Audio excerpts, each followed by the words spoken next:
Recording started. A very good day to one and all present. Myself Bhavan Shekhar. Our project title is Autofocusing of Fluorescent Microscopic Images through Deep Learning Convolutional Neural Networks. Our team members comprises of myself, Monish Raj KR and Nirupa Nitish. Our guide name is Dr. Anit Naleri, Professor VIT University. Now Nirupa Nitish will be giving a brief and a small introduction about the project. Over to Nirupa.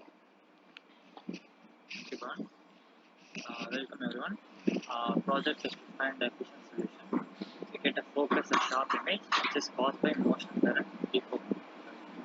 Motion blur is nothing but image blurring caused due to camera shift, and defocus blur is caused due to when the focal point is not in the focal plane. If the focal point is beyond the focal plane or less than the focal plane, it's called defocus blur.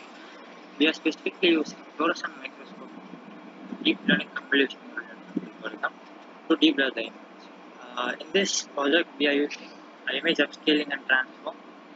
Uh, this project actually we are not getting any blurred microscopic image. So what we are doing, we are getting a sharp image, actual image, and we using deep blurring algorithm like Gaussian blurring to blur the images, and after blurring, we are comparing with the original images how accuracy is being attained. Main objective is to deblur the defocus image. Over to Monish.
Thank you, Nirupa and Monish.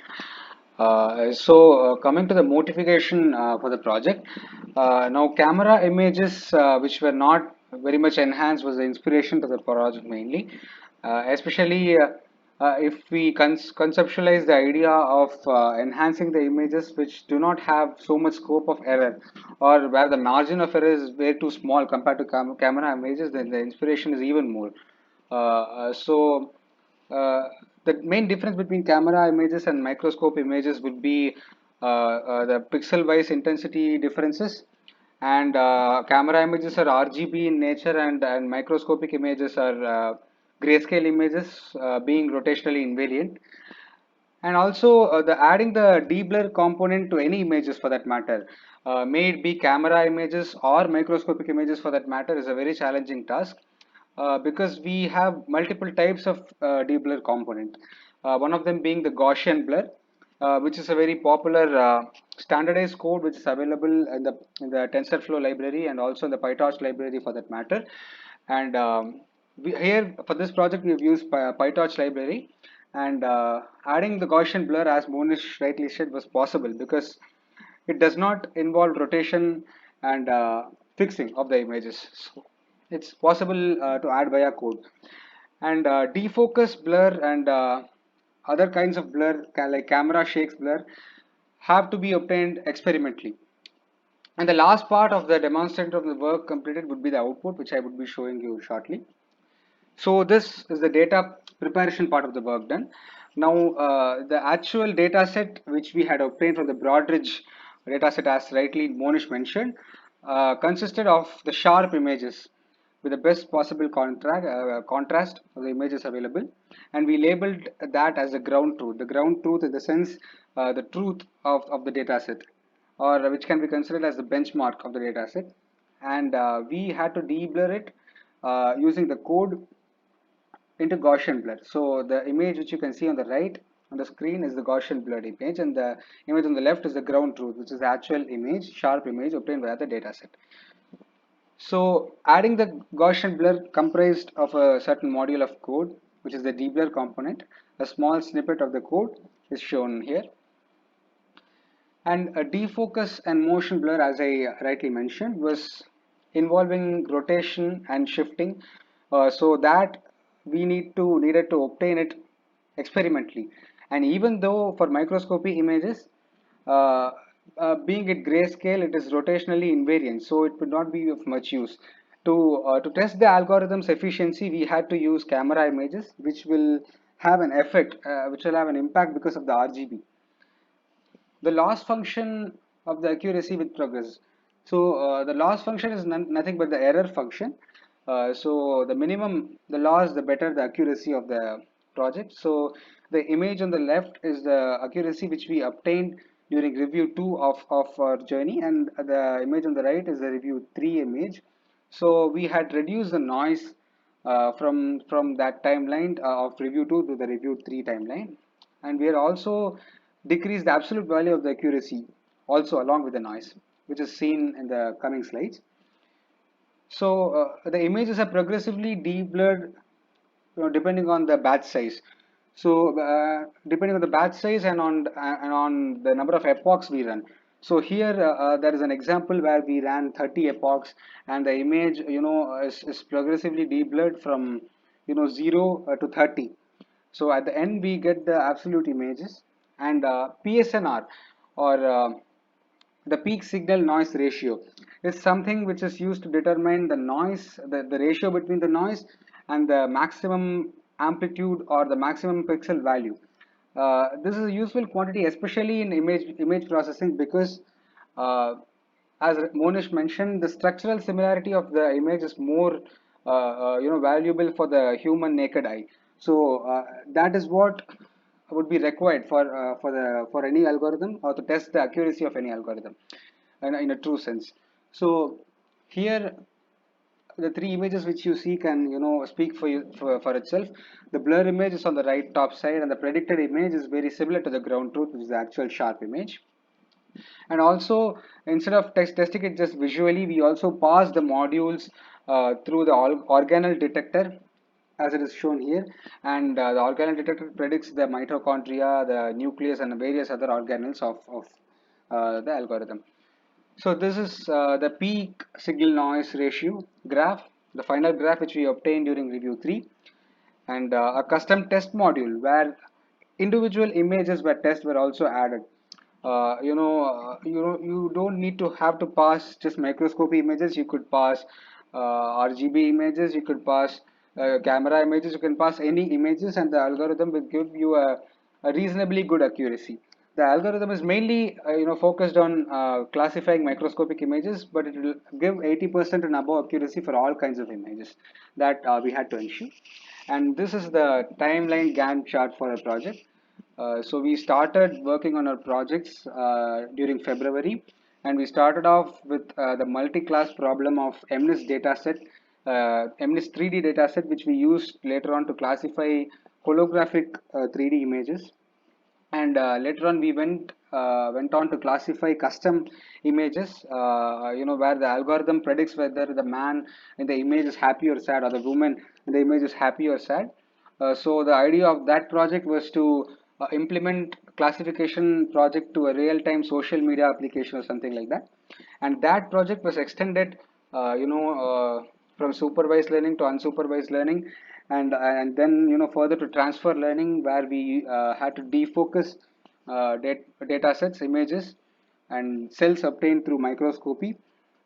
And the learning process is continuing, as VGG16 is a pre-trained model. We retrained it, and somebody in the future will most probably be retraining it also. And we have kept our project open to that. So the first review consisted of the simulation and the implementation of the benchmark program, and the weekly updates to the project guide. During the second review, we concentrated on the data preparation and building on functionality of the libraries, and checking the runtime requirements of the laptop, and the deblurring code, and adding the Gaussian blur as mentioned. During the final review, it was by the final review we had completed the project, improved the accuracy, and it was just about improving the accuracy and exploring more about the project. So it was a satisfactory journey with myself and my team members. These are the main references which we use for the project, and we are very thankful and grateful to the great scientists and other people who we got the chance to refer to. Thank you very much.